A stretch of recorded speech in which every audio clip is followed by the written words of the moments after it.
Good morning, everybody. I'm Justin Reamer, Assistant Deputy Minister for Western Economic Diversification, and I am really excited to be here with you alongside my provincial counterpart, Michelle Evans, Assistant Deputy Minister for Alberta Economic Development, Trade and Tourism. Welcome to Show Me the Money. WD is pleased to partner with Economic Development, Trade and Tourism to deliver this workshop. We have the federal and provincial government working arm in arm with our ecosystem partners to provide you with great information on how to navigate the funding landscape for entrepreneurs. And I'd really like to thank Alberta Innovates and Laura Kilcrease for this opportunity. And finally, I would like to thank everyone for taking part of this workshop. I understand we have more than 700 attendees at this workshop, which is fantastic. Your attendance in events like this, where entrepreneurs, innovators, and investors like yourselves converge to explore solutions, is essential to building our economic resiliency and recovery. I know these are challenging times for Canadians and especially our businesses and those striving to bring new ideas to market. And the federal and provincial funding landscape is sometimes challenging to navigate and not easy to understand. So Western Diversification and our government counterparts and ecosystem partners are committed to helping ensure Alberta businesses and entrepreneurs receive the support they need to make it through this unprecedented time and continue to grow and develop new innovative products and services. Today's workshop was designed to help you navigate these funding landscape and resources, as well as identify some key innovation ecosystem supports to help you at each stage of your company's growth. And there is a number of them. So we have the morning to walk you through a number of them that exist in the province. I'm going to now hand it over to Michelle for some opening comments. Thanks, Justin. Really great to see everyone here today and really appreciate the opportunity to be together with you in a setting like this where we can have so many people in one space virtually together and create an opportunity for us to learn and interact together. Alberta really is trying to work to create the conditions for growth. We know, as Justin said, how hard it is these times where we're all sort of in a lot of uncertainty.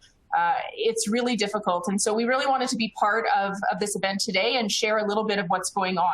I want to leave you with a very simple thought. Alberta is open for business, and you really have the opportunity to do great things in this province. We know the world's economy is changing. We know we have new opportunities, and we really want to make sure that you can leverage the talent, the pragmatic expertise, and creative ideas that you have to help grow our province. And most importantly, really, we know we have the people, the programs, and the connections to help you succeed in your business. So what I challenge everyone on the call today, on the webinar today, is to think big. We want you to be able and be ready to prepare for what comes next. And we want you to grow your billion-dollar company here in Alberta. So we can do this, and we have some programs and things we're going to talk about today to help you be successful. I really want to remind, I'm going to do a little bit of housekeeping for us, Justin. Remind everyone that the chat function is open for you to chat and share your ideas, ask your questions, and interact with your colleagues. I just ask that you be thoughtful, that you be curious in your questions and your comments, and that you be respectful on the chat. It is open to everyone. Today, the event is divided into 3 workshops, and it covers a whole range of programs and questions from early stage startups through to those that really want to scale and enter new markets around the world. Each workshop, we have a moderator and some question and answer periods following those presentations. So just to remind you, for those of you who probably aren't all that familiar with the platform, if you do have a question, you can type them either into the Q&A function at the bottom of your screen or into the chat window, and the moderator will distribute them through to the appropriate individual at the end of the session if we don't get to them. Following each session, again, there'll be a bit of a break to allow people time to take a little bit of a moment, wrap up the session and chat before we move into the next session. So again, really appreciate everyone taking the time today. We're really excited to tell you about our programs and services and show you the money. Back over to you, Justin. Thanks, Michelle. So first thing we thought we'd do to kick this event off is not talk to you about the programs, but actually talk to you from a user perspective, a client who's actually used the program successfully and has been able to see significant growth in their company. So I'd like to introduce Daryl Skoreko, founder of Sirius Labs here in Edmonton. Sirius Labs is a technology company that develops virtual reality training solutions for the global heavy equipment industry. Sirius Labs has been successful in receiving navigating a variety of types of government funding. And Daryl's going to talk about his experience and the impact that the funding has had on his company. Daryl, over to you. Okay, thank you, Justin. Hello, everyone. I was going to talk a little bit about our company, but Justin already told you about us, so you don't need to rehear that. A little bit about myself. I've been with Sirius Labs since 2012 when we had 20 staff, and our offices were located above a wig shop on 104th Street, just off 82nd Avenue. Since then, we have grown up to 68 staff, and a big part of all of this has been through our active activity in regards to seeking out various government programs. I'll touch on that in a bit. My title is Executive Director of Corporate Services. Justin, thank you for giving me the title of founder, but unfortunately I can't own that. My primary function is to oversee the accounting and finance activities, HR, IT, and admin services for Sirius Labs, and I'm a CPA by profession. Since 2012, we've been very active in seeking grants, investment tax credits, and/or government loans. Initially, we did a lot of this work with our internal resources, but we found that we lacked familiarity and expertise with some of the programs, as well as we didn't have the internal resources to effectively, make the applications. So for the last 2 to 3 years, we've engaged a third-party service provider, which we've to help us identify the opportunities and draft even our proposals. One of the benefits of using these folks is they do a lot of applications for profit and nonprofit organizations. They understand the workings of the various programs and how best to approach them, and also to identify the ones that you're most likely to have success with. They do proposals for both federal and provincial grants. Our relationship initially started out as a traditional vendor-customer relationship, but it has evolved into more of a strategic partnership. To give you an example, we're currently working on a development contract with a nonprofit organization, and because of their expertise, they're aware of various government programs that potential customer of ours is eligible for. So part of our approach to them is going to be to say, hey, if we do this work together, we can help get you some type of funding, the nature of it through this. So our relationship is more of a strategic relationship now. That third-party vendor actually sits in on some of our internal committee meetings and advises us.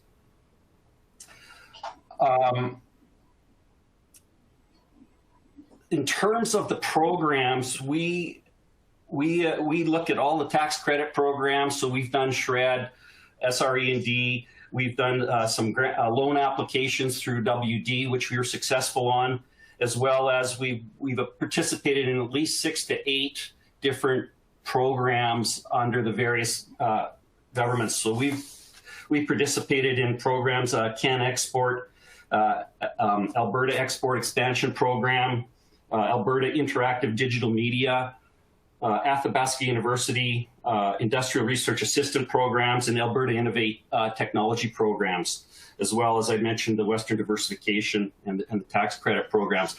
And since 2013, we have, with the assistance of our team, we've managed to get upwards of $3 million in various types of grants. And this is obviously for us, it's been very helpful. For those of you who are sitting in on this and maybe on the admin side, this is a tremendous way for your finance group to minimize the term, you're just G&A, and you can prove that you do add value aside from processing payroll and accounting transactions.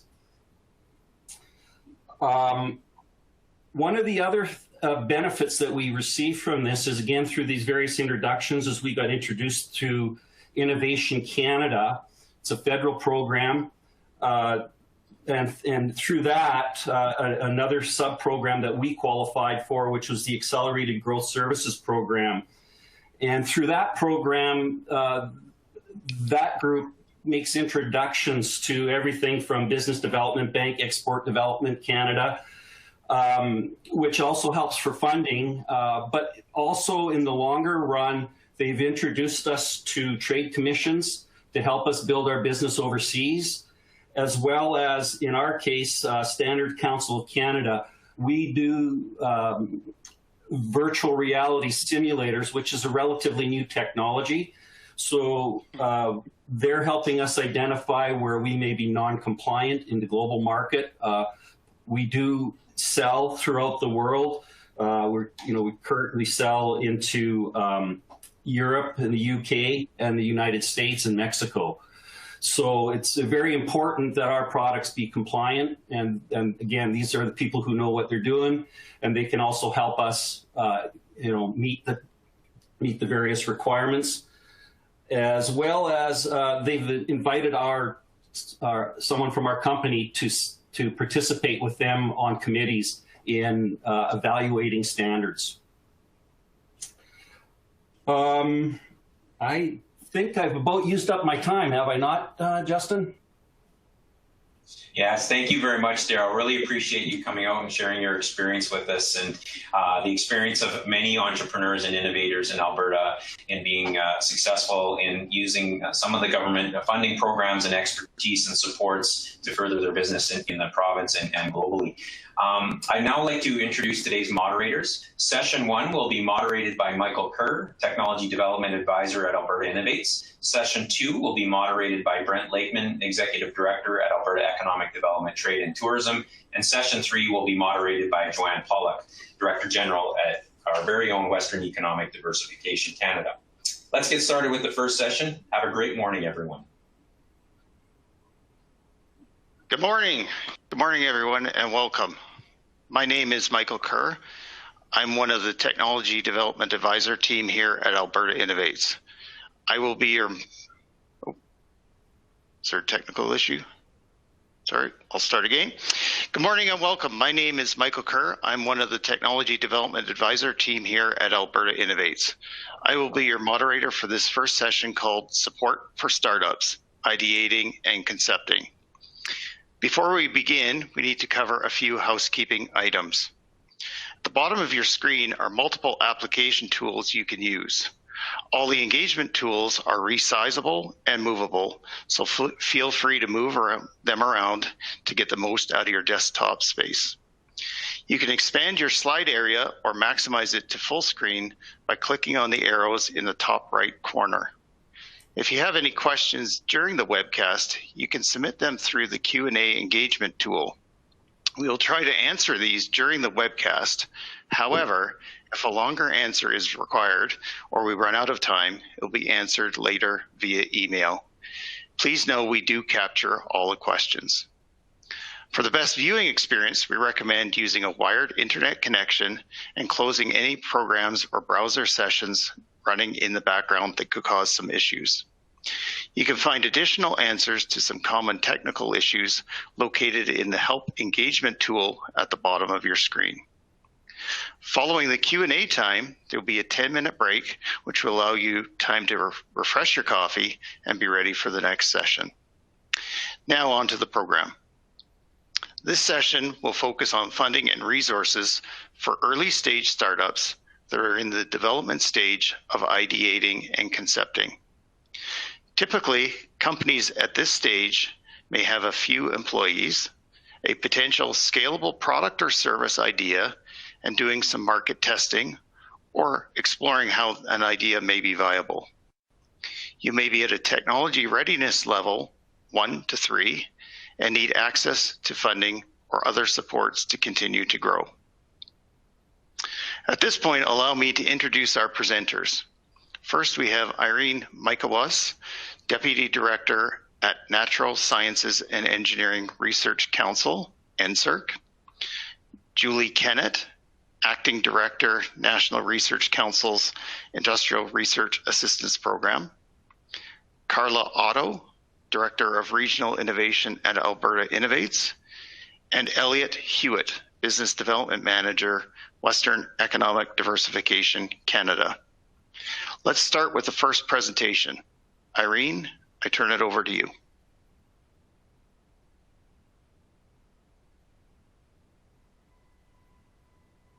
Hello, and thank you very much, Michael. My goals today are to first tell the audience a bit about the Natural Sciences and Engineering Research Council of Canada, or NSERC for short, as many of you know the organization's name by. Also, I'd like to show you how NSERC might be an option for your company to solve a research challenge for a product, service, process, or technology. As a company, you may need to conduct research and may not have the expertise, resources, equipment, or at least be able to do so cost effectively. And NSERC does provide you with access to our post-secondary institutions, researchers, and students. So if you'd like to modify, improve, understand your products, services, processes, and technology, and can invest your time and money to working with a post-secondary research team, then NSERC might be a good fit for you and your company. Now, starting with NSERC, NSERC is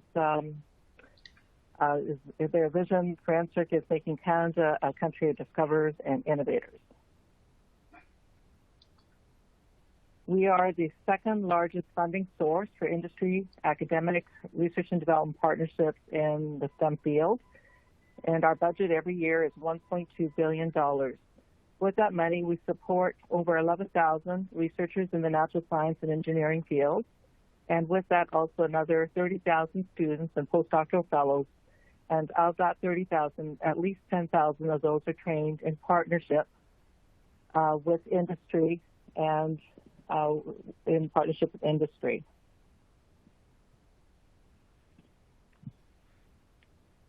Now, who can be a partner on a research collaboration with a post-secondary institution? Well, if you're private, a for-profit company or organization, a public organization, a not-for-profit organization, you are eligible to participate in the NSERC Partnership Program.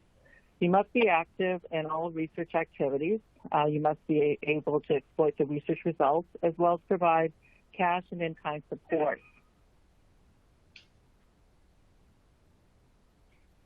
If you take a look at this chart, you will see that we have the private sector, public sector, and not-for-profit sector at the very top. And this gives you an idea of the different partners that would be recognized in a cost-sharing opportunity with NSERC. And I just want to spend a moment talking about the Canadian private companies. Now, for that, we require any company to participate in our programs to be incorporated in Canada or provincially. And we also require that exclusively dedicated to the company. We have a number of different grants and opportunities that are available for these partnerships to support these research collaborations between our partners and our post-secondary institutions. And there are two levels. We have those that can be done with university researchers and institutions, and those that can be done with the colleges, polytechnics in Canada. Now, just the bulk of the rest of the presentation will be focusing on our Alliance grant because it's one of the newest ones and it's just over a year old, and just want to make sure that people have a good understanding of it. I'm going to also just give you a quick high-level view of the college polytechnic partnerships. We have the Engage grants, and some of you may be familiar with those grants from our experience over the last 15 years with these grants. The Engage grants were a low-risk way for a company and for a post-secondary institution to work together. It was provided up to $25,000 for a 6-month grant where the institution would work on solving a company-specific challenge. We were very fortunate to establish a partnership with Alberta Innovates Campus Alberta, where we developed a Campus Alberta Small Business Engagement Engage grant, which allowed this Engage grant to be further expanded to an additional 6-month project with an additional $25,000 investment from Alberta Innovates. We also have the Alberta Research and Development grants, which are a way to continue those research collaborations, and then the Connect grants. So moving on, I'm going to be speaking now specifically about the Alliance grants. And as I mentioned, these are new grants that were probably just over a year old when we put them in place. And they replaced all the former university grants that we had in place that some of you may have heard of, like the Engage grant, Collaborative Research and Development grants, Industrial Research Chairs, Strategic Projects, and so forth. This is designed to simplify our grant offering so that we have a simplified, responsive, flexible grant that can be used for whatever type of research collaboration is necessary to move the project forward. Now, because of its flexibility, you will see that it is designed to do a number of different things. You can generate new knowledge or technology. It can be curiosity-based driven. It can be many other aspects of it, but ultimately it's to contribute to Canada's long-term competitiveness. And the projects can vary in scope and size. They can be as small as a $20,000 grant and up to $1 million. They can be short-term projects with one researcher for 1 year, or multiple researchers for 1 year, multiple researchers for 5 years, which is the maximum that we have. And they can involve different partner organizations in different sectors, such as private, public, not-for-profit, and that's what I mean by the different sectors. The grant size and duration, as I said, can be as the minimum cost can be $20,000 up to $1 million, and we have our projects range from 1 year to 5 years. But if the project happens to last less than a year, that's perfectly fine. If it's 3 years, that works as well. And we have been developing a mechanism so that if a project was initially funded for 2 years, that we could then continue funding it for another year or 2 years, up to 5 years, with a simplified process in order to be able to recognize the work that had been achieved and the progress that was going to be made in the next timeline. Now we have 2 different options under Alliance, under our Alliance grant, Option 1 and Option 2. And I'm only going to speak about Option 1 because for the most part, especially as a startup company, Option 1 will be the one that best fits which a particular stage of the company would be at. So when we take a look at Option 1, if you're a large corporation, a large organization, more than 500 employees, we would provide $1 to every dollar that you invest into the post-secondary research project to the post-secondary institution. If you are a small, medium-sized enterprise that is less than 500 employees, you would then be able to leverage $2 for every dollar that you contribute to support that post-secondary research project. So it's a really good rate of return on your investment in being able to work on a company-specific challenge using the resources that are available to post-secondary institutions. The only thing that I'll mention about Option 2, it does have to address a societal challenge that results in new natural science and engineering knowledge and societal impact. And it brings together academic, partner organizations, and societal perspectives and skill sets through this collaboration. And so it really is at a different level. Any intellectual property that's developed within the Option 2 is considered to be open for everyone to use. So it really doesn't fit a startup company in most cases. I would like to just mention that earlier, I talked a little bit about the partnership that we established with Alberta Innovates through the Campus Alberta Small Business Engage program, and we are looking at doing something very similar with the Alliance grant. We're currently just in discussions, and we're hopefully going to be able to have something available in the short term. I do want to just say that it'll likely be modeled very much on the success that we've had with the NSERC Engage CASI grant.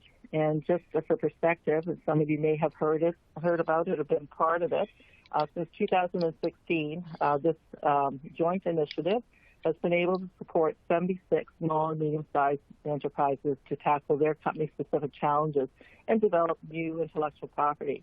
It focused on emerging technologies, and it's likely that this will continue in the new framework that we developed for the CASI Alliance grant.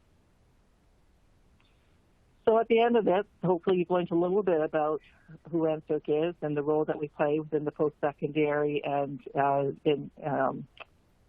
economic universe of Canada.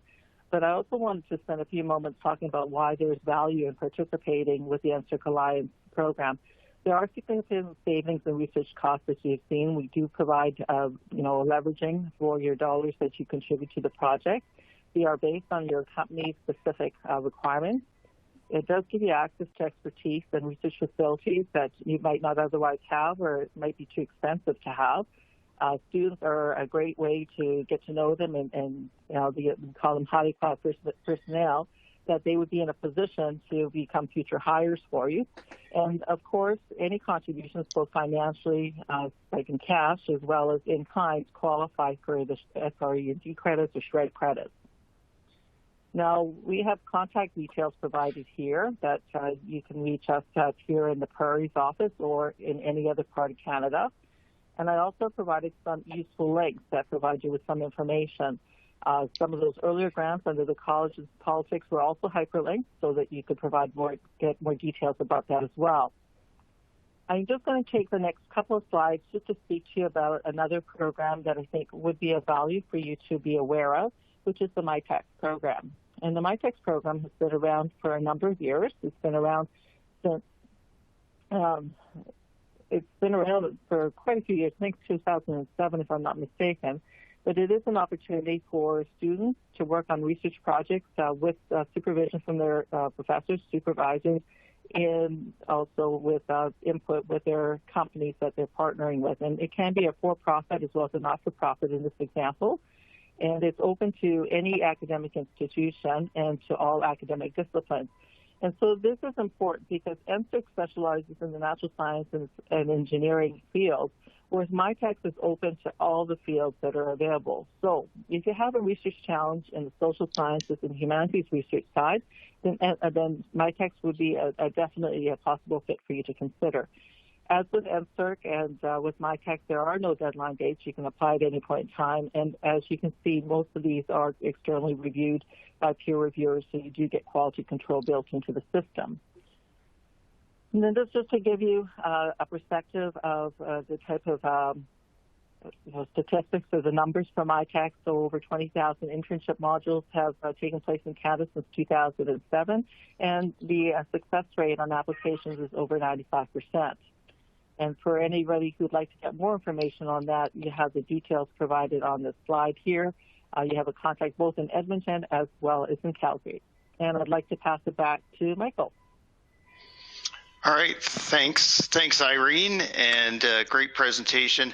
I'm going to take a bit of a liberty here and interject two very quick questions. I'm getting a lot of questions on two themes. One is, Irene, how long does it take for the Alliance approvals? And number two, who owns the IP at the end? Okay, so the answer to the first question about the Alliance grant, it really depends on the amount of money being requested. So if the project costs, if they ask to NSERC to contribute between 20 to 30,000, we try to complete the review within 4 weeks. If it is between 30,000 and 300,000, we have more of a due diligence process, which will take up to 8 weeks. And if it's over 300,000, up to $1 million, it takes up to 12 weeks at that point in time. Now, I'd just like to mention, we are having a little bit of delay in our assessments due to the COVID-19 pandemic, particularly in the larger applications. And the reason being is that many of the reviewers who are involved in these are also the same instructors and researchers and professionals working in industry and our post-secondary institutions who are now in some cases doing double duty or having a hard time trying to manage things at a distance. So we are seeing a bit of a lag, but our timelines assessment 4 weeks for the shorter term, smaller amounts, up to 12 weeks for the up to $1 million grants. Now, as far as intellectual property, is that each institution has its own intellectual property policy. And so I can't speak to whether the intellectual property be owned by the company, by the PEI, or jointly owned. That would be a discussion that would take place when a company identifies the best researcher for them to work on the project with their institution, and with that researcher to determine how the intellectual property will be managed. Okay, thank you very much. And at this time, we're going to move over to our second speaker, Julie Kenneth, who is the Acting Director with the National Research Council's Industrial Research Assistance Program. Over to you, Julie. Thank you, Michael, and thank you for spelling out our acronym so that I don't have to keep saying it. I'm with the National Research Council, NRC IRAP, and I'm very pleased to be here today to talk to everyone about our program. So the National Research Council of Canada, not to be confused with NSERC, is a federal government organization, been around for over 100 years, and has over 2,000 scientists and engineers working on a range of disciplines from aerospace to wheat breeding. We have 179 locations across the country. The one pictured here is on Sussex Drive, and it's probably one of the nicest, and was where one of our Nobel Prize-winning scientists, Dr. Hertzberg, was located. And within that organization, we have IRAP is a small but important part of NRC. We have about 250 field staff located across the country, and our mandate is really to help companies, small to medium-sized companies, grow through innovation. And how do we do that? Well, you'll be hearing a lot of acronyms today, and obviously one I would like you to remember is IRAP, but the other is Industrial Technology Advisors. ITAs are our field staff, and we're located across the country in every city. We have a team in Calgary. If you're in the north of the province, we also have a team in Edmonton, and an ITA located in Grand Prairie now. So we have pretty good coverage around the communities in the province. The reason for having ITAs embedded in the communities is so that in normal times we can visit you on site in your company premises. Obviously right now we are working remotely, but it's still accessible by phone or Zoom call. And we build those relationships with our local partners, many that you'll be hearing about today, and draw on our network. And the idea is to combine that knowledge and expertise with our funding programs. I'll explain a bit more. So the ITAs are usually come to IRAP with extensive private sector experience later in their career, so usually over 20 years of experience. So that's a polite way of saying they are mature, they have lots of experience that they can share. They've been usually senior managers in technology companies, or they've been entrepreneurs themselves. And nearly all of them have an engineering or science background. Many have MBAs as well. So the ITA really is the gateway to our program. We don't have an application form as such. So my recommendation is to get to know an IRAP ITA. And if you don't currently know one, my contact details will be provided, and you can get in touch and we'll match you up. So as I mentioned, our engagement model is really through the ITA. And I know this program is called Show Me the Money. I wouldn't encourage starting the conversation with an ITA with that as an opening line, because what we like to do is to find out more about your company, what you're working on, how we can help you grow. And then if it looks like we start by providing advice, connections, some technical expertise. We have 250 ITAs across the country we can draw on with various specializations. So we can draw on that knowledge. We can draw on the knowledge from our own researchers at NRC, as well as our partners locally here. Now, if it looks like it's a good fit for IRAP, then we can invite you to submit a proposal for a project to be funded through one of our programs. And the main program we have is called the IRAP R&D program. We call that regular IRAP. It's $300 million per year nationally. So that is spread across the country, supporting SMEs. And I'll explain a bit more about the eligibility requirements for that. As well as that, we have a smaller youth employment program that's for firms to help employ graduates 30 years and under to help in a technical or a business area for a 6 to 12-month term. And we're also getting more involved in international programming and research and development partnerships. So we are a selective program. So we have limited funds. There's only so much to go around, so it can be quite competitive. So the basic eligibility is quite open. You have to be a for-profit Canadian incorporated in Canada, SME with 500 or fewer employees. So that opens it up to a lot of potential candidates. And then with an objective to grow through innovation. So when we meet with you to find out more what you're working on and where your growth objectives are and what you're aspiring to do, we look at your business, look at the business opportunity that you're working on, the management team, and the potential that you'll be able to pull this together. So we do a fair amount of business due diligence. And then also assess the project itself. So we'll help you work to scope out the project. And we do want to see some technical challenges.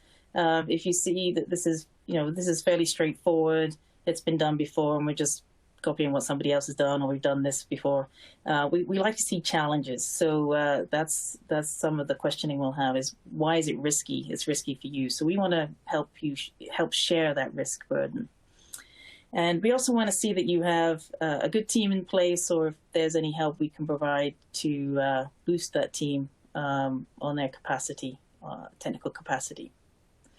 And so we look at the project in the context of the business opportunity as well. We want to see that it will have an impact on your revenues and growth. So, and then we are looking outside of Canada more. I mean, most of the most successful companies are the ones that do export, and we are a partner with delivering CanExport with the Trade Commissioner service. But we also are partners with various programs around the world, such as in Europe with the Eureka program, the Canadian International Innovation Program, CIIP. So those tend to be larger, more complex projects that have consortia and partners in other countries. But that's something we can help you develop. And if that's a goal, then definitely talk to us. So that's an overview. As I say, you have my contact details. I have a counterpart in Edmonton, and we are located across the country. I don't know where everyone's dialing in from, but happy to follow up with questions at the end of this event. Yeah, thanks. Well done. And yeah, thank you, Julie, for that overview. We're right on track. So now I'm going to move it over to Carla Otto. She's the Director of Regional Innovation at Alberta Innovates to talk about Alberta Innovates supports.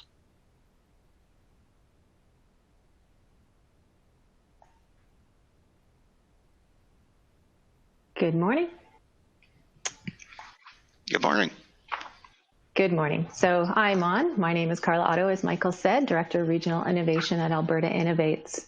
I like to bring together the coaching community and capital to help Alberta's technology companies accelerate. Who is Alberta Innovates? Alberta Innovates is an agency of the government. We're mandated to catalyze research and innovation activities aligned with the goals of the province, such as economic diversification, enhancement of environmental performance, and a healthier population. As the largest research and innovation agency in Alberta, we have two subsidiaries, CFIR and Innotech, $189 million to invest in research and innovation activities this year, 558 employees, and this includes our subsidiaries of CFIR and Innotech, and 11 locations. So through funding programs, advice, connections, technical expertise, and applied research services, we continue to stimulate the research and innovation to propel great ideas forward. We focus on 4 core emerging technology areas. These include data-enabled innovation, transforming data into actionable information, and it enables digital transformation. Digital technology for business transformation. That's how can we leverage technology to sense and measure information to conduct business. Clean technology, innovation for a low carbon future. And innovation, production, and distribution. So that's additive manufacturing and distribution technologies. We then further focus our efforts with the emerging technologies into 5 areas where we can have the largest impact. So those are digital health. This includes wearables, personalized health, Internet of Medical Things, smart agriculture. Those are DNA tools, remote monitoring, imaging data, autonomous system for farms, factories, transportation, and retail. Innovative hydrocarbons. So that's bitumen beyond combustion and bitumen partial upgrading, bringing more value to our oil sands resources. Artificial intelligence we focus on, so we fund AMI and we support business opportunities that can use artificial intelligence as a tool. And near and dear to my heart is entrepreneur ecosystem, and this includes that coaching community and capital that surrounds your companies and helps to accelerate them. So who do we serve? Alberta Innovates has programs across the spectrum of discover, develop, and use. So we have programs that focus on knowledge generation, creating open data, and supporting knowledge translation so that new non-commercial innovations can be adopted. And we also have programs supporting the commercialization of technologies with global revenue generating potential. Today we'll focus on the second, commercializing potentials. So we will look at, in the Discover bucket on the left-hand side of the slide, we fund post-secondary research with the focus on the emerging technologies, health, clean tech, but that's not the focus of today's talk. I'm going to focus on the develop. This is the client, if you look at the bottom on the client journey, the bottom of the slide, we use this as a global recognized ecosystem model called Startup Commons. And this allows the Alberta ecosystem to map resources with common language and better identify the gaps in the client journey for our clients. So you will see that on a lot of our slides, and that helps to coordinate our ecosystem. The use part of Alberta Innovates, that will be the focus of Terry's talk that's later to come. And I will have some overlap because some of the programs I'm going to talk to are also in that validating space that you can see in the middle of the slide. I also want to note that Innotech and CFIR are resources to check out if you're looking to expand your research capacity as a company. They are there to do research for companies. So let's start with that coaching and community piece. Alberta Innovation Network is here to support you through your journey. They're there to guide clients to success with their current venture or to move on to another exciting adventure at an accelerated pace. They also help to identify and fill gaps you may find along your journey so that the next startup can benefit from our learnings. So with online programming increased by COVID, resources have become even more accessible from all of these partners around the province. If you connect with one of these partners, you'll find a network with a variety of resources. Early stage startup courses and meetups can be found at Startup Lloydminster, Startup Edmonton, Startup Calgary, and soon to be Startup YMM. They provide information and connections and help you to find a community of peers. You can find business essentials and advisors at BusinessLink and Community Futures. You can find your community of people at Startup TNT and Rainforest Alberta. You can find mentors and validating and scaling company support at Venture Mentoring Services, Venture Mentoring Services Alberta, Platform, Tech Edmonton, CTAC West. There's applied research services that you can tap into at our colleges and polytechnics and universities. ACAMP is funded to support electronics hardware, firmware, software, and sensors and embedded systems. Again, CFIR and Innotech play in this space as well. And then it taps you into funding. It gets you ready for those angel investors such as A100, Valhalla. And we also provide funding to TechTerra. So if you're a geospatial company, check out the programs at TechTerra. And this network then feeds you into the federal programs that you're hearing about today, as well as Futurepreneur. But IRAP is a key partner in this Alberta Innovation Network, as well as WD. So all these organizations work together to find the next best connection for you. So I recommend looking at the websites, which are very tiny at the bottom of this slide, possibly, or go on to Connectica and search through the resources that are available there. So our offerings at Alberta Innovates. So we rely on the Alberta Innovation Network to work with entrepreneurs in the ideating and conceptualizing stage, in that very early stage, helping you figure out and further define your value proposition to customers and articulating that in a way to attract capital.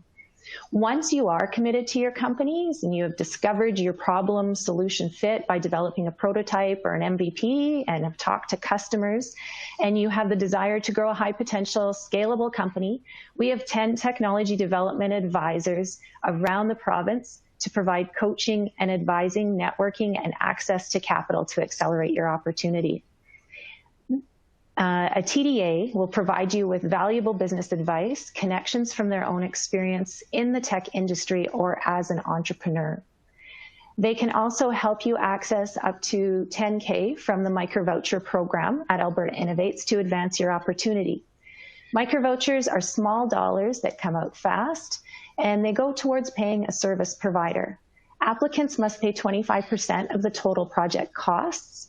If the total project costs, for example, are $13,333, Alberta Innovates will pay $10,000 to the service provider, and the applicant will pay the other $3,333 to the service provider. So to find out more, I suggest you register on Alberta Innovates grant portal. The address is at the end of this presentation to see all the funding programs currently open at Alberta Innovates. Micro vouchers are open to Alberta-based technology companies under 50 million in revenue and under 500 employees. An applicant must be an Alberta-based company with an Alberta footprint, which is determined by the following: a significant physical presence and corporate operational presence in Alberta, appropriate Alberta ownership, and an intent that the operational benefits will flow primarily within the province of Alberta.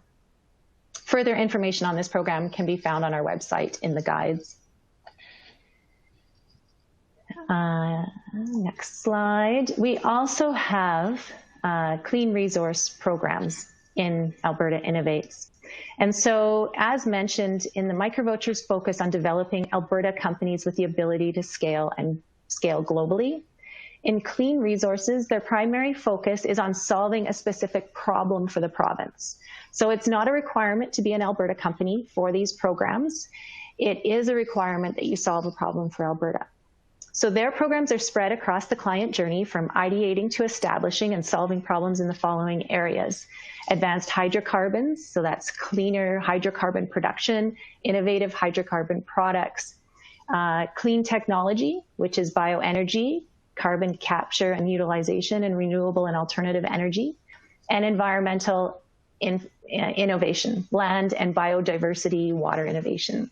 So if you have an innovation that may solve these problems for Alberta, contact the program manager as listed on the Alberta Innovates website to help guide you further, or reach out using our intake email at the end of this presentation and you will be guided to that program manager to see if you're a fit.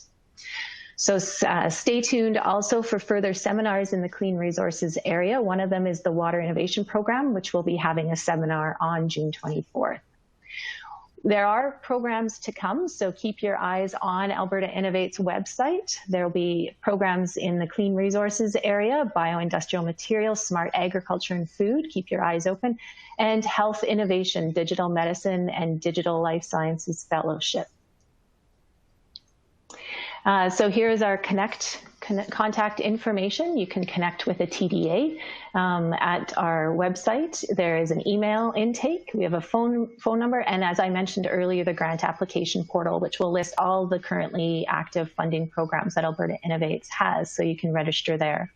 I also recommend you check out our website, like I said, for our guides to our programs, and Connectica for where all the services are across the province and the Alberta Innovation Network. And then, of course, Inventures will be having Unbound sessions such as this for the rest of the year. Thank you. All right, thank you, Carla. And I've got a couple of questions specific to Alberta Innovates programs. One is, do you have to be incorporated to access the programs? And how many times per year can you apply for a microvoucher? Good questions, Michael. So yes, you do have to be in an incorporated company, incorporated and registered in Alberta. And microvouchers are usually, I want to emphasize the working with the TDA, as did IRAP. It's not about the money, it's about where you are with your business. So make sure you connect with the TDA and they will connect you to the right programs at the right times.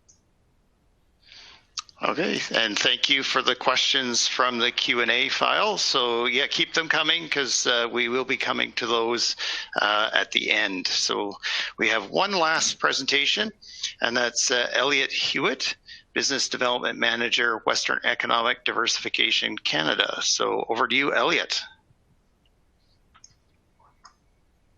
Hey, good morning, everyone.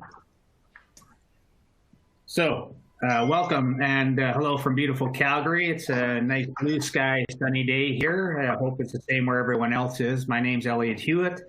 As Michael mentioned, I'm Business Development Manager for WD's Calgary office. So great to hear presentations from NSERC, NRC IRAP, and Alberta Innovates. And if you think government departments enjoy using acronyms, then stay tuned because there's more to come. Thanks again for joining us this morning. I'm going to give you information about our department and the type of supports that we provide to the innovation ecosystem here in Alberta. So who are we? Western Economic Diversification is a federal department headquartered in Edmonton, Alberta. We are one of 6 regional development agencies in Canada. There's one for the Atlantic region, one for Quebec. Ontario gets 2, one for Southern Ontario and then for the North. And then, of course, Northern Canada with CanNor. And for us in the West, it's WD. So we have just over 300 employees located across all 4 Western provinces, with offices in Vancouver, Saskatoon, Winnipeg, and of course, Edmonton. We do have an Ottawa office as well, but our headquarters and our Deputy Minister's office is actually in Edmonton, making us the only federal department with deputy ministers and headquarters outside of Ottawa, at least west of Ottawa. The Edmonton office is in Canada Place. We like to affectionately call it the Pink Palace. Here in Calgary, we have our satellite office, and we're located at the Harry Hayes building, at least until recently. Of course, like everyone else, we're all working remotely at the moment, but good news from the province. It looks like we're going to start getting back to normal, and hopefully keep fingers crossed we can continue on this path over the coming months. So in Alberta, we split work for the most part between our Edmonton and Calgary offices, with Calgary staff concentrating on Southern Alberta. And as a federal department, we promote growth and diversification of Canada's economy, especially Western Canada's economy. And we help address key economic challenges like we're experiencing now through strategic and targeted programs, services, knowledge, and expertise. So for over 30 years, WD has invested across a variety of areas to make a difference in our economy. For example, last year, WD investments helped create over 3,200 jobs, generated over $837 million in export sales, $232 million in sales of commercialized products. We do this through what we call a place-based approach, engaging multiple areas of government and stakeholders to address the realities of specific regions and communities. So in order to achieve this, we are a number of things. Number one, we are an investor. We make targeted investments in business and not-for-profit organizations to spur diversification, innovation, and community economic growth. We're a delivery agent. We help deliver on national priorities and respond to regional economic issues. You may recall the recent Women's Enterprise Initiative and the Community Experiences Fund. Those were delivered here in Western Canada by WD. And now we're delivering the Regional Relief and Recovery Fund, which I'll talk a little bit more about in a minute. We're strategic advisors. We use our research expertise and knowledge to advocate for regional interests in national policy discussions. We are Western Canada's voice in Ottawa. We are pathfinders and conveners. We can connect key economic stakeholders, including governments, industry, post-secondary institutions, and Indigenous groups with federal departments and other partners. Today's event is a good example of this type of work that we do. So who do we serve? Our key partners in program and service delivery are, of course, businesses. We provide funding for business innovation to help Western Canadian businesses advance technology, scale up, reach new markets, and be more productive and competitive. Through our Business Scale Up and Productivity Program, you'll hear more about that in session 3 from Oba Harding, one of our great senior business officers. So I'll leave that to him. Not-for-profit entities, we make targeted investments in not-for-profit organizations to generate sustainable, inclusive growth and nurture regional innovation ecosystems. So for example, Platform, Intergen, Creative Destruction Labs, and the Clean Resource Innovation Network, who are presenting in the next session, are all get some support through WD and other federal departments as well. Communities, we support communities to leverage their capacity and strengths to sustain growth and grow and diversify their local economies. We provide funding to local community futures offices and, of course, business league offices in Calgary and Edmonton. WD priorities include growing innovative clusters and inclusiveness. Inclusiveness involves increasing economic participation by Indigenous peoples, women, and youth. In Alberta, clusters of priority, which will sound familiar because we have heard similar things from Alberta Innovates and our colleagues at the province, but we are concentrating on health data, energy value added, agriculture, and energy value added and smart agriculture. WD's 2 main priorities are working on clusters and inclusiveness, and we do that through strengthening innovation ecosystems through our Regional Innovation Ecosystem Program. I'll speak about that next. Business growth, supported through our Business Scale Up and Productivity Program, which I mentioned. Community economic development, of course, through our community futures offices. And inclusive economic growth, and I mentioned that already. So what do we offer?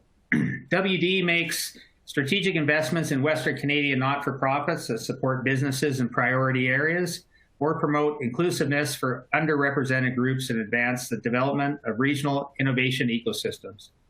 So for example, post-secondary institutions like the University of Calgary, U of A, SAIT, NAIT, University of Lethbridge, angel networks like Valhalla, municipalities through organizations like Calgary Economic Development and Global Edmonton, Indigenous organizations like Indigenous Tourism Alberta and Tsuut'ina Nation. Projects under this program must connect with either one of our priority areas, clean tech, clean resources, life sciences, value-added agriculture, and advanced manufacturing, or need to have an inclusiveness lens that helps create economic opportunities. So projects funded under this regional innovation ecosystem, activities have to relate to supporting businesses to help them commercialize technology, scale up, increase productivity, and also business accelerators and incubators. So we do develop projects under this stream on a continuous basis. It starts by contacting your local WD office or staff person, and we work from there to see if your project idea is a good fit for our priorities. So a couple helpful hints. If you're applying to us under this not-for-profit stream, you must have economic outcomes on your project. That means like jobs created, number of businesses created, those type of outcomes. You must have good partners. We very rarely fund any project 100%. We're always looking for partners from other levels of government, but especially from industry. Ask for what you need. Budgets are always negotiable. We want to make sure public funds are spent providing good value for money. And don't build your project to meet our needs of the funder. Either your project is a good fit for our funding or it's not, but please don't change your project's vision just to get our funding. We help organizations pathfind, And we help find other sources of funding all the time, even if we can't participate. It's just part of what we do. So Regional Relief and Recovery Fund, real quick, this was announced on May 13th as part of the National Regional Relief and Recovery Fund. We are delivering this program in Western Canada. We are administering $304 million across all 4 Western provinces to help businesses that do not qualify for other federal government funding programs or need additional financial help to support continued operations, pay employees, protect technologies, all because of the effects of the COVID-19 pandemic that we're experiencing right now. So this program includes interest-free, repayable funding, and you can apply to one of 2 streams. One stream is up to $40,000 or less for those companies that do not qualify for other programming. That program has been up and running, and we're seeing quite a significant uptake in that program. Continue to apply. There is also a stream 2, which is for businesses that need larger help, larger funds, $40,000 up to $1 million. And again, we are processing applications as we speak, and uptake has been quite significant in Alberta. So please encourage companies to continue to look at that program if you haven't been successful on others. I see I'm running a little bit over time, so I just want to encourage people, go to our website, Google Regional Relief and Recovery Fund. If you haven't accessed our funding, there's a nice, easy drop-down menu. Walk through some questions, and you'll find out in a hurry if you can qualify. So please contact us through our website.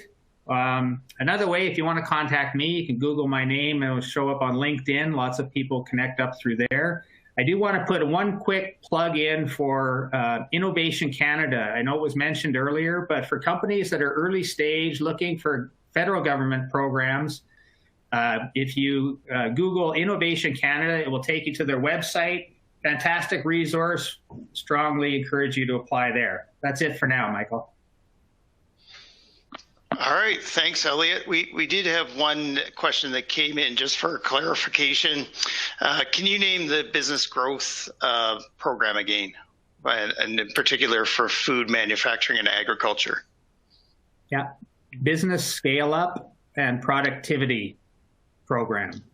And like I said, session 3, OBA will be talking about that in detail. Awesome. Thank you very much. And yeah, well, so now I'm going to ask some of the questions that are coming from the online chat here. And so what I'll start is, it's a bit overwhelming on the number of programs that are out there in support. So how well do the programs actually interface, or is it up to the entrepreneur to figure out how or where they should be going? So I'm going to start with Julie on this one. Well, thanks, Michael.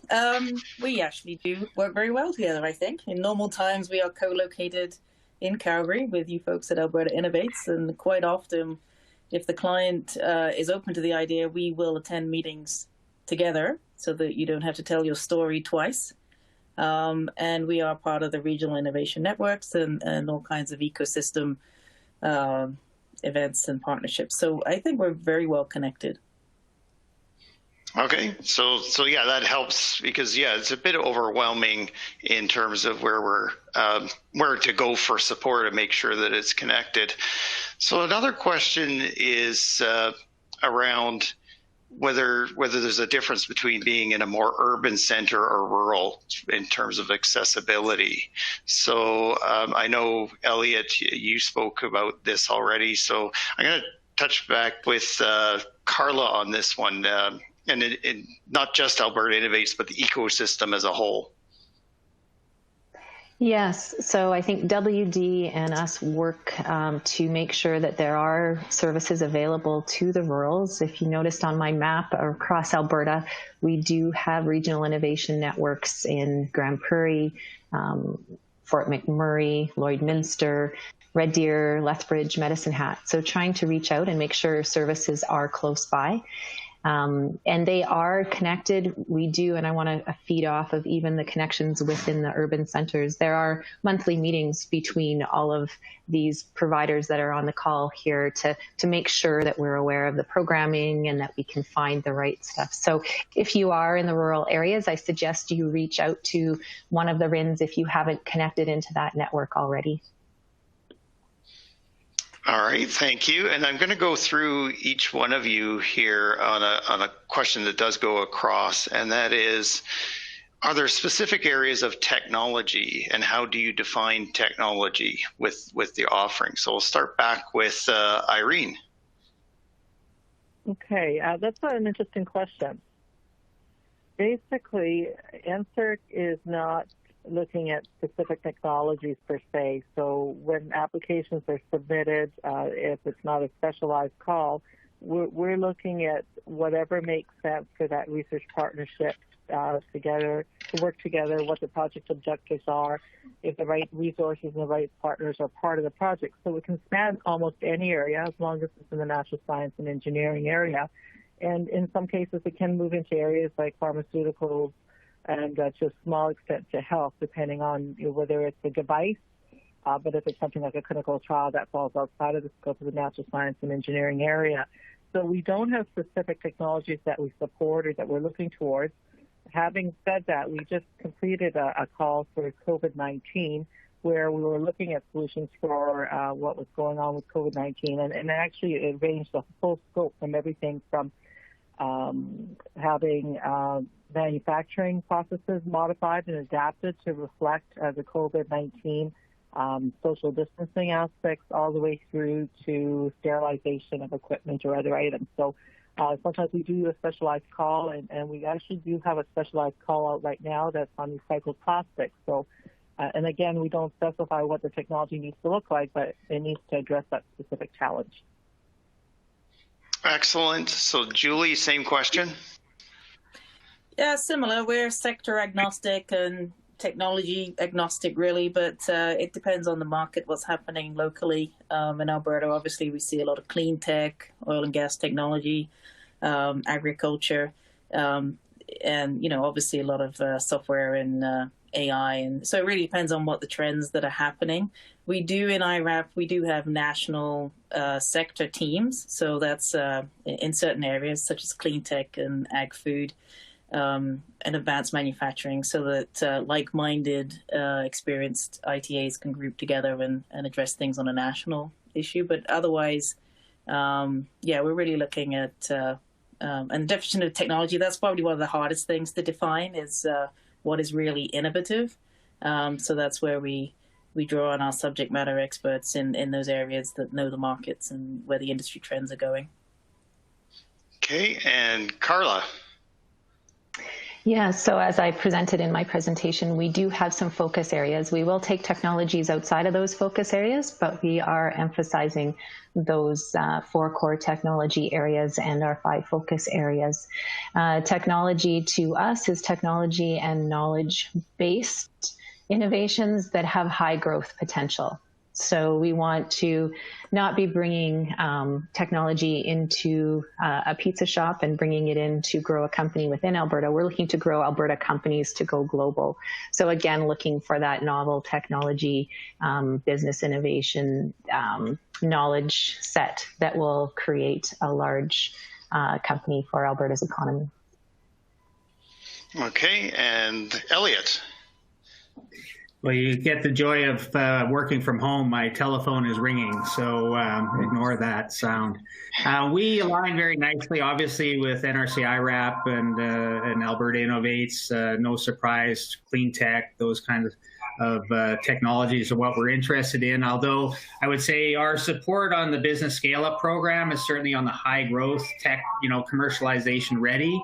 The ecosystem support funding that I was mentioning under the regional innovation ecosystem really is supporting organizations that help support the businesses that are early stage. So a little bit different focus on that non-for-profit entity, but certainly technology as a whole, we're very nicely aligned with the other presenters.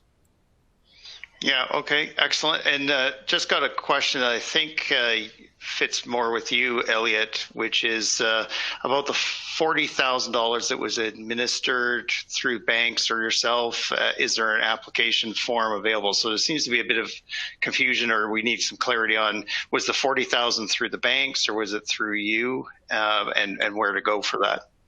So on the Regional Relief and Recovery Fund, if you, again, best way to find is to Google that term, but you can also go to our website and find it there. And as you go through, they ask you a series of questions. So number one, what are you applying for, under 40, over 40? In either case, funding comes from Western Economic Diversification, not through your bank. So it's different from some of the other federal programs, which are working through banks. This one in particular, we are actually issuing those contribution agreements directly. Okay. And so founders, I should say, not funders. But so can we support the founders of a company? And I'll come back around to Irene. Okay, so the question, I think, if I understand correctly, is do we have financial support for founders? And with Inventures, that's not the case. Our funding goes directly to the post-secondary institutions and helps leverage the dollars that a founder might have to support their company and their initiatives. And so at the moment, we do not have any programs that support the founders for the company. Okay, and Julie? Yeah, with IRAP, we tend not to support founders. Our funding is for T4 employees or contractors that are working directly on a research project, and that doesn't often tend to be the founder. But there are always exceptions if a case can be made that founder has the technical expertise and is the only one in the company that can really do some of the research. We may support some of that time, but obviously they're going to be tied up doing business-related things as well. Okay, and Carla? I would say somewhat similar. We do not support founders directly. However, if they are a project partner within probably some of the clean resources funding programs, they may be funded as a researcher as part of that, but no direct funding to the funder itself. Okay, and Elliott. So under the Regional Relief and Recovery Fund, sole proprietorships are not eligible. However, funding would go directly to founders if it's incorporated and that sort of thing. So that's certainly under that program.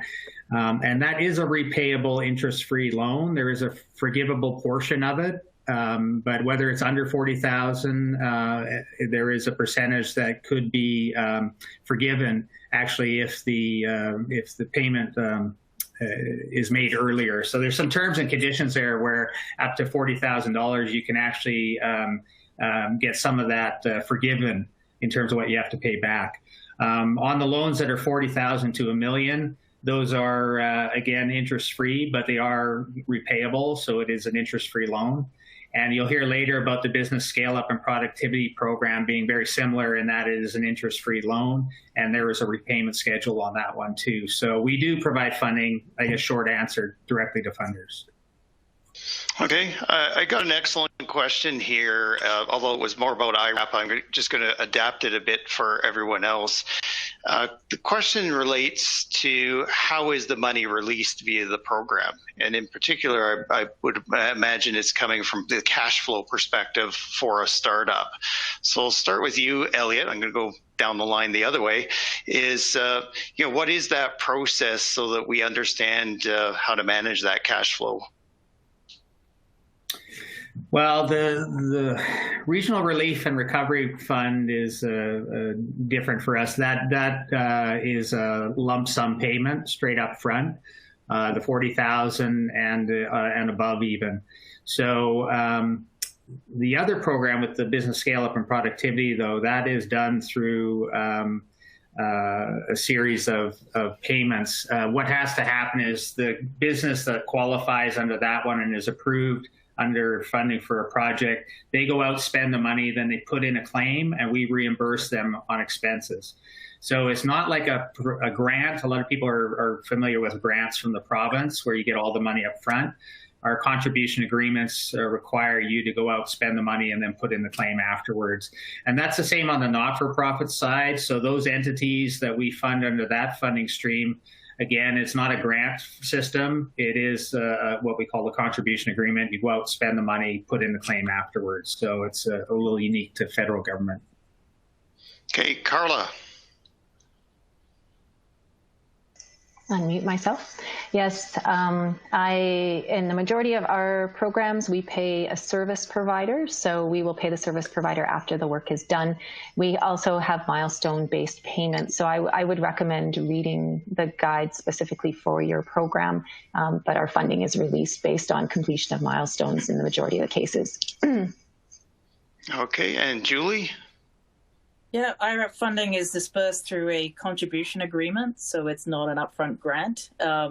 It's only for costs eligible after signing the agreement, so therefore future you can't retroactively claim past R&D costs. That's what SHRED is for.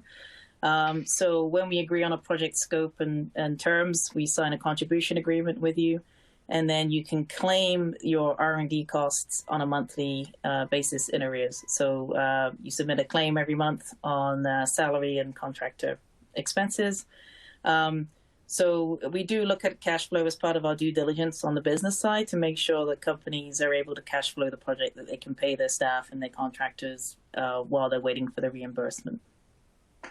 Mm-hmm. Okay, and Irene.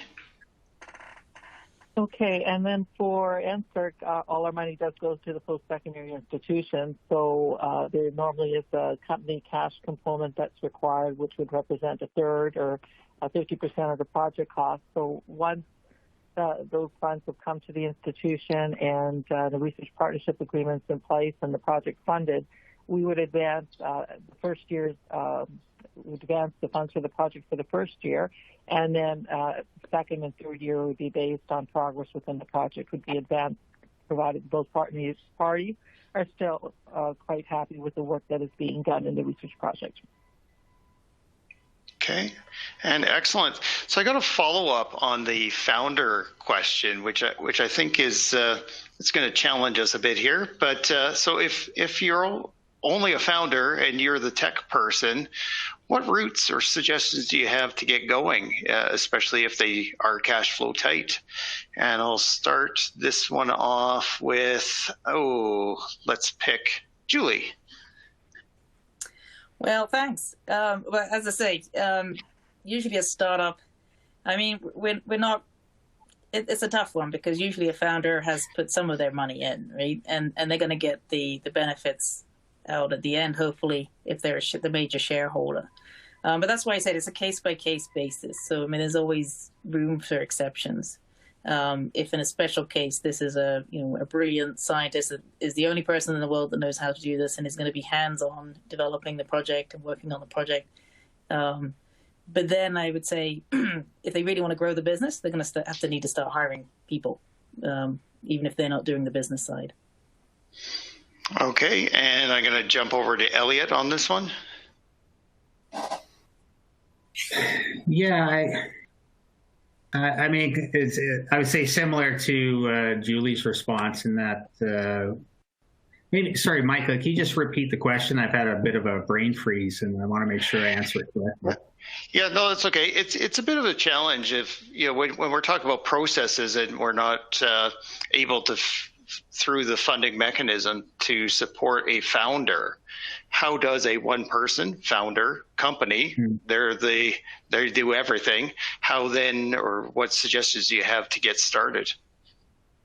Yeah, I mean, the early stage, for sure, I think is the biggest challenge. If you have a product that's been developed and it's ready to commercialize, then, we're looking at the angel networks and some of the upcoming session 2 participants. I mean, you'll be able to hear about potentially accessing, other sources of capital. I think these early stage programs, whether it's the voucher program or the NRC IRAP, it is very much a case-by-case basis. I know for our business scale-up and productivity program, you have to be a more mature company, really, to qualify for that. It's not for early stage companies. It's much more on the ready, poised for high growth. So very different scenario to early stage startup. Okay, and Carla, do you want to add anything to that? I just want to specify that we're looking to see that they already have skin in the game, and we're looking to co-invest with the founder on that one, so we're not the first one in. I also want to emphasize the comment was made about creating a team, is that we're there to support service providers or R&D associates or commercial associates, which you'll learn about later in the next presentation. So they're really emphasize forming that team and not going it alone. Okay, and Irene, anything to add? Just really quickly, just to, for NSERC, a one-person company would not meet the bar that we have, which is not a very high bar, which is 2 full-time employees. But I'd like to mention that there are different types of incubators that might be an option as the company is starting out, as well as pitch competitions, and then also being able to get angel investors or others engaged and involved in your company. So it is really important to build your foundation, and that's not only with the money, it's with the right people in place and the right contacts and the right network. So I think that's probably, although for NSERC and some of the other programs, a one-person company is a little bit too early, I would say that it is still a great place to start from and build from, and that in a year or two or maybe less, maybe you've gotten the resources in place in order to be able to make it to the next level. Okay. Yeah. Michael, if I could thanks, Irene. You had a much better answer than I did. But I really encourage businesses out there. I think Julie mentioned it earlier. I mean, we meet on a regular basis. We know each other. That's part of what we do. So there is kind of no wrong door. I mean, if you come to WD and you're not a good fit for our program, we'll get you lined up with NSERC or with NRC IRAP or Alberta Innovates. And I mean, that system is in place internally to government, and we do strive really hard to make sure we are aware of each other's programs and make that referral to hopefully the right source, and you can take off from there. Okay, yeah, and thank you. So at this point, I'm going to close it down this session, but just be aware, everybody there is no wrong door. Even if you're not sure, contact any one of us on this webinar, and we'll be sure to make sure we get a connection for you. The other piece too is, the support is out there, whether you're rural or urban. And we will also be answering the questions that did come in the QA. I didn't get to all of them. There was excellent questions there that we will respond if we didn't get to it in this session. So looks like it is time to move on. And I hope you found this session informative. Thank you for joining us, and thank you to our presenters, Irene, Julie, Carla, and Elliott. The next up will be session 2 in about 5 minutes. It's support through the valley of death, the committing and validating stage, which will start, as I say, in 5 minutes. If any of you wish to stay on for the next 5 minutes while others are refreshing their coffee, I'll be here to answer any questions. And thank you. Yeah, and Michael, just we should let people know that they need to click on the, I think it's called the schedule button at the top right of their screen to head to you got to go back to the hub and then go to the next session, apparently. Oh, okay. Thank you. I was not aware of that. Thank you very much. So I'm still here for questions.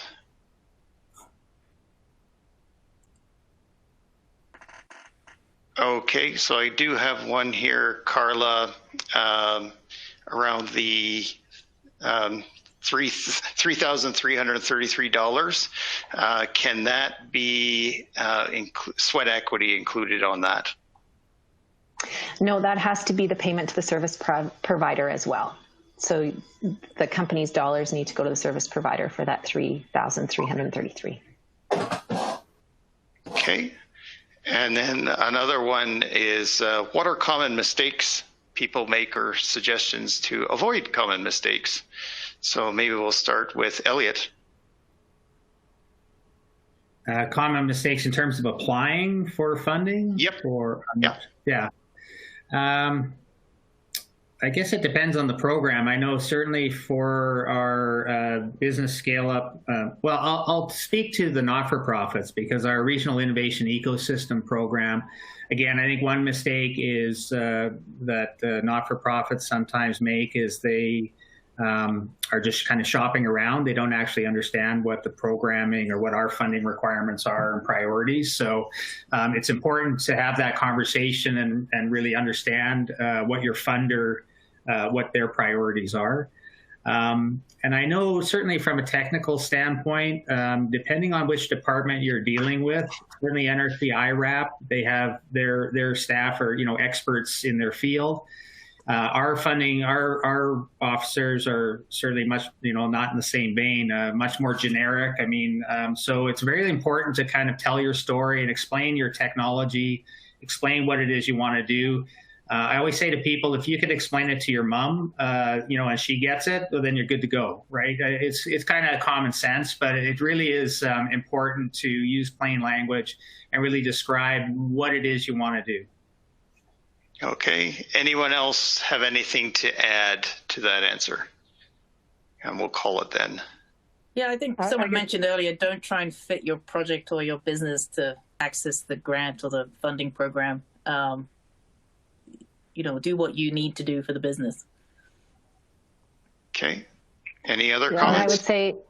I would say really stay connected with your customers. So provide us with some information. Have you talked to your first 10 customers to make sure you know that there's a value proposition there? I think I would just echo what was said as well. I think it's really quite important that you have your business focus, you understand what your customer requirements and needs are, and that you're pivoting your business towards that and not to, being successful on a grant or on a loan, because at the end of the day, if you spend more time focused on that, that's where your business is focused and not really on what you're trying to do in your product, service, process, or technology.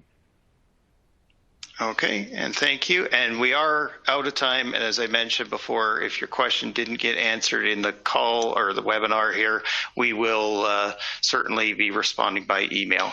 And thank you. Thank you, everybody who presented. And have a good day. Have a great day. See y'all.